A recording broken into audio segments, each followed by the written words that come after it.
Brak the hour, Brak the hour shy, Brak the hour, Brak the hour shy, Brak the hour, Brak the hour shy. Praise unto Yahweh, Bashim Yahweh Shai, Wahara Kakadash. Double honors unto the apostles of Great Millstone. On Shabbos will be pushing the truth and sincerity throughout the four corners of the earth. So this is going to be a video entitled something to the effect of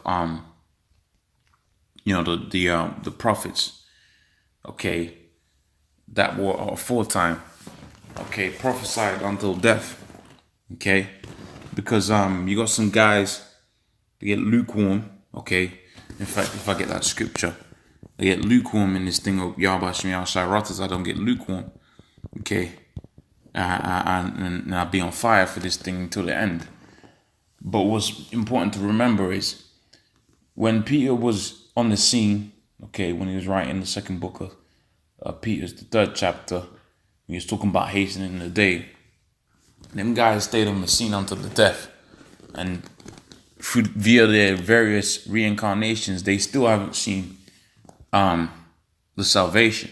Okay, what I mean by that is pretty much these guys, when the apostles, when they were on the scene, they prophesied all the way up until their death. I believe all the apostles got killed off, and that's the prerequisite for this truth. You're supposed to, God forbid this thing takes 50 years, okay? And I say, God forbid this thing takes 50 years, as a statement, as a prayer to the Most High too, okay? But pretty much, if that was the time span that the Most High gave extra unto this man Esau, which is the so-called white man, which is the devil and Satan that is written about within the scripture, okay, then pretty much the so-called younger men that are now pushing this work, in year 3, year 4, year 5, year 6, whatever, you was going to be required to push this thing right up until your death, okay? That's the prerequisite from the Most High. That's the prerequisite of this truth. Because in every incarnation of the prophets, when they was on the scene, they didn't take gaps in doing this work, okay? They didn't have times where they wasn't pushing this word and times when they were pushing this word. Okay, when you had a prophet of the Lord, okay, they was pretty much a prophet of the Lord until the death of it. Okay, they was pretty much the prophets of the Lord until the death of it. I'm pretty confident I can say that statement without having to go through too much research. I could be wrong. You might have someone pull up something and I haven't considered it and haven't considered the story. But pretty much, when you had instances where a man of the Lord didn't want to be a man of the Lord, like Jonah, the Lord forced him to do that. Okay, and he had to take that particular route, if you will, okay, lifestyle route, if you will, until the death of it.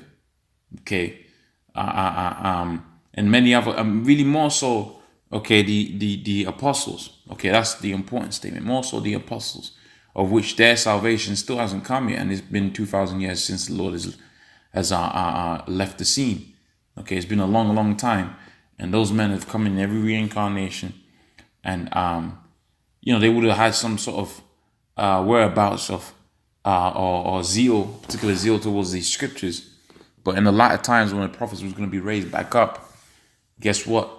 If the Most High required it, that they was going to push this word until death, then that's what they was going to have to do. Okay, the book of Revelations, the 3rd chapter on the 16th verse, and says that, so then because you were lukewarm, in fact, we want to go into the whole context of the scripture. Okay, Revelations 3:15, it says, I know thy works, thou art neither cold nor hot. I would that were cold or hot. Okay, so then thou art lukewarm, neither cold nor hot. Okay, I will spew thee out of my mouth. Okay, so you got some lukewarm guys that the Most High is going to spew out of his mouth.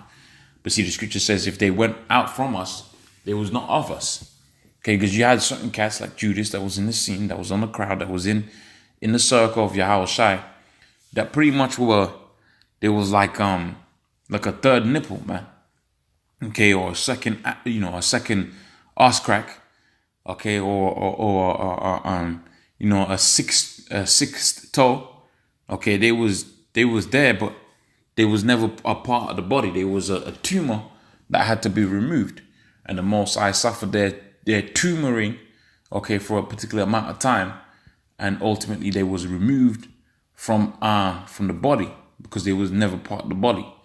Okay, so you're gonna have situations, that's not me, okay, but you're gonna have situations where guys are gonna get kicked out because they was never a part of the fold, man. Okay, and marvel not if that's your best buddy and that's your best friend. Look, the Most High is about business, and within business there's a statement that goes something to the effect of it's just business. It ain't nothing personal, okay? That just you wasn't, that person just wasn't of the lot. Okay. Now let's go back onto the first precept that I had prepared, which was in the book of Corinthians. Okay. Which goes into the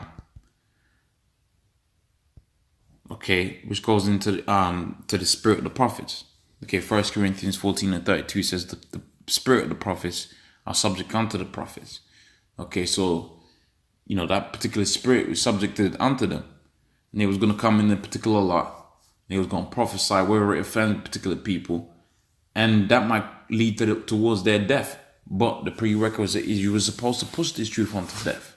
Okay, a prophet is not like a teacher where you teach 25 years and you retire and you was always a teacher.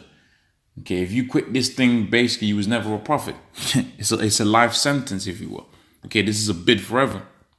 Once you come into this realm, you can't neglect it. Okay, it has to be nurtured. You can't leave it. Okay, because once you left it, it's like putting your house back on that cross. Okay, and asking for your mercy again. Okay, and that's a scripture that comes from, Hebrews the 3rd chapter, the 3rd verse, or Romans the 3rd chapter and the 3rd verse. I forget the exact placement. But when you leave this thing, it's like you're asking the Lord to go back up on that cross because you've heard this good word, but you're going back onto the world. It's a bad thing, man.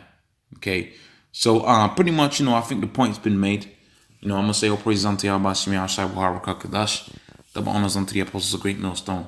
And your brothers will be pushing these truths in sincerity. Shalom.